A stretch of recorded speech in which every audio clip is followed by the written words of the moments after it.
Welcome back to the Artefactors Union. I am your host and foreman, Douglas Scoundrels. Today we are assembling the Hushed Copse box for the Mimic and Returned keyword in the Neverborn faction. This box contains 3 models, 1 White Eyes, the white thing here with all the eyes, and 2 Urnbearers. Here is one here.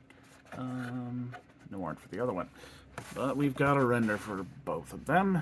Here's White Eyes, just being a thing. And our 2 Urnbearers and their victims. Each comes with a victim. Hooray! Okay, let's look at the sprues. Okay, just 1 sprue this time. White Eyes is over here. This hole is supposed to be here for some reason. It looks like there's supposed to be something in there, but I guess it's not needed. And then our 2 Urnbearers over here. So let's go ahead and clip out White Eyes.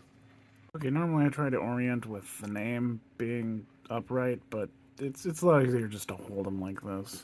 Okay? Really simple body, as far as I can tell. Just got his torso, 2 legs, 2 arms, a head, and a skullet. So let's start with the body.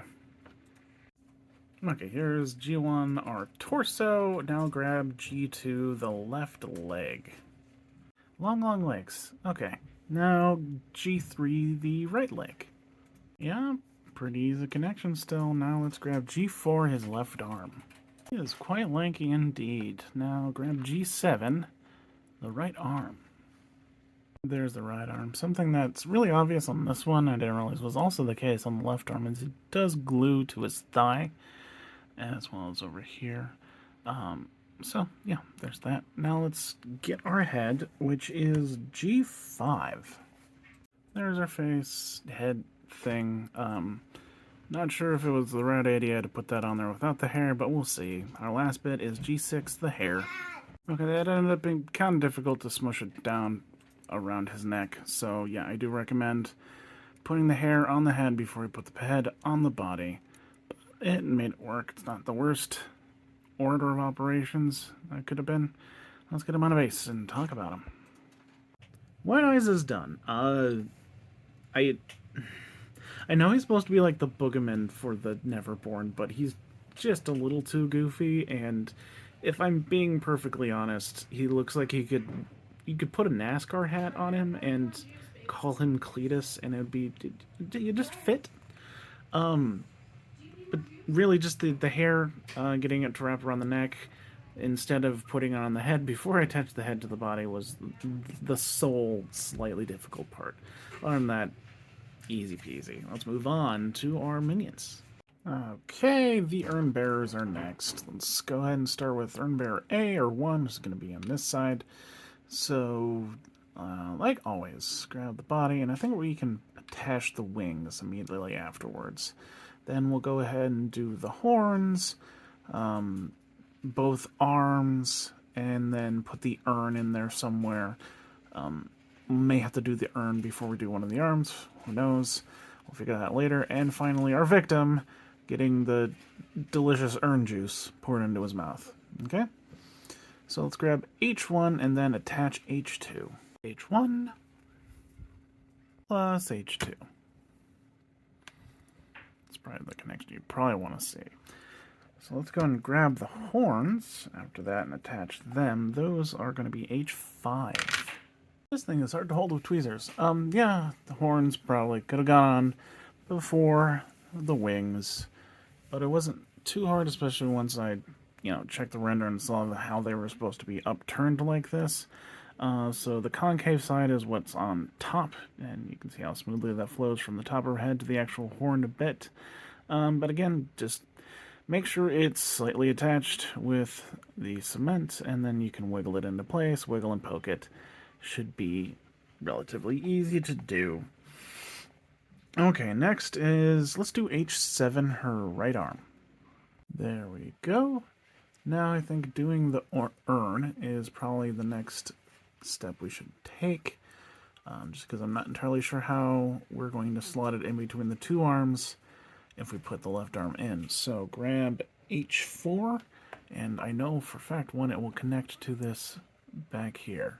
I thought I would specify 3 points of contact this notch back here, which is going to be like the stand of the urn. There is a connection point right here, and as well as the right hand. And so those 3 spots on our urn are going to be this notch back here, this tooth right here, and you can see the handprint. All right, there we go. I think that's good. Just had to smush the right hand over a little bit to actually have it touch the urn. Now I think it's not going to be too difficult to get the left arm in there.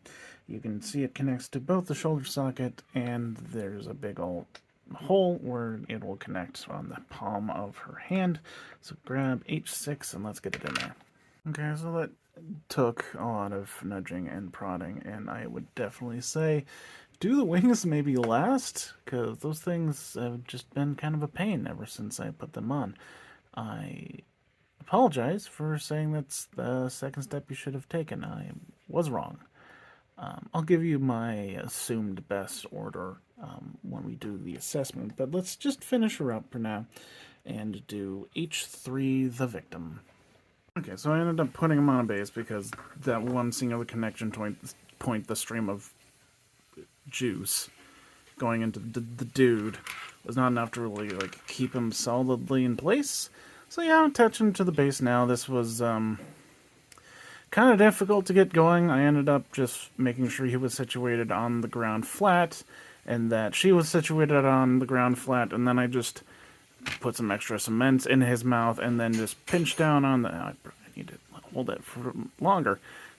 Pinch down on the urn so that the stream was definitely going in his mouth, and I'm just going to hold this for a little bit, and then we can do the assessment. Urnbearer number 1 is done. We're going to call her Agrippa. I made the huge mistake of putting the wings on step 2. That made everything a lot more difficult. If they weren't on there, I think getting the urn and the 2 arms to align correctly, and then the goo coming out of the urn to align correctly with the victim's mouth. Oh, a bit of a difficulty, but as long as everything is relatively uncured, you can get everything to align before it solidifies, and then have to scramble a little bit harder. So definitely do the wings last or next to last. I plead that you do that. Anyway, let's move on to Urnbearer number 2. Hopefully this one will be easier. Second Urnbearer, last model in the box. We're gonna take the body, not put the wings on, do the cloth of the dress in the front, and the horns.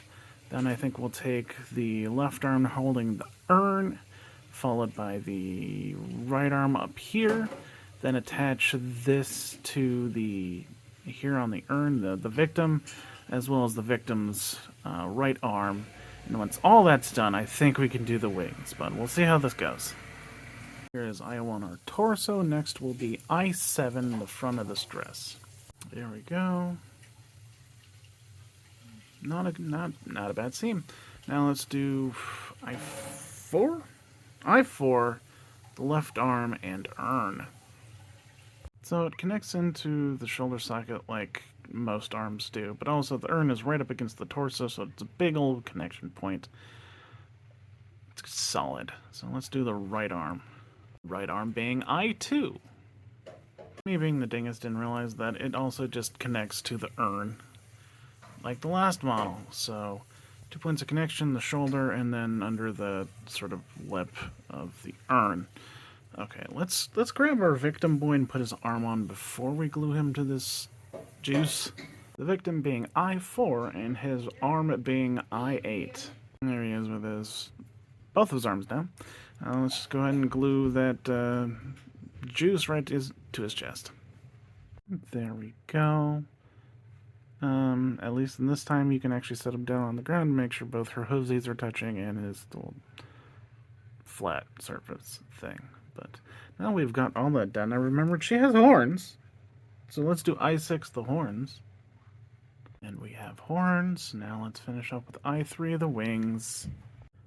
Okay, we got it. She's got the 2 like parts of the wings connect to her back, but also the back of her like reverse knee connects to the bit as well, so don't forget that. But we're all done with her. Let's get her on base and do our assessment. Urnbearer number 2 is done. We're gonna call her Lucrezia. actually pretty easy. I guess the hardest part would be the right arm, getting that to wrap around underneath the urn and the stuff coming out of the urn. And probably would have been a lot more difficult if I put the wings on, like, step 2, so I'm glad I didn't do it this time, but let's look at the whole box now. We have finished the Hushed Copse box. We have ourselves Wide Eyes, Urnbearers 1 and 2. I think the vast majority of the difficulty, especially for me, was Urnbearer 1 at just trying to get everything to work with how the wings were, so I definitely suggest doing the wings dead last on that model. I think it'll go easier, but yeah, the horns are still also just a little bit fiddly on both of them, and just aligning the black blood. That's what it is. I've been avoiding calling it black blood. Black blood coming out of the urns, aligning it with the parts of the victims and making sure the victims and the urn bearers are flat on their base. That was also a decent amount of difficulty. Wide Eyes was super easy, especially if you put the hair on the head before you attach it to his body. But still, even if you did it the wrong way like I did, it was pretty simple. So I'm going to call it good. I have been your host and foreman, Douglas Scoundrels, helping you build a better Malifaux. Good night. Oh my god, focus camera.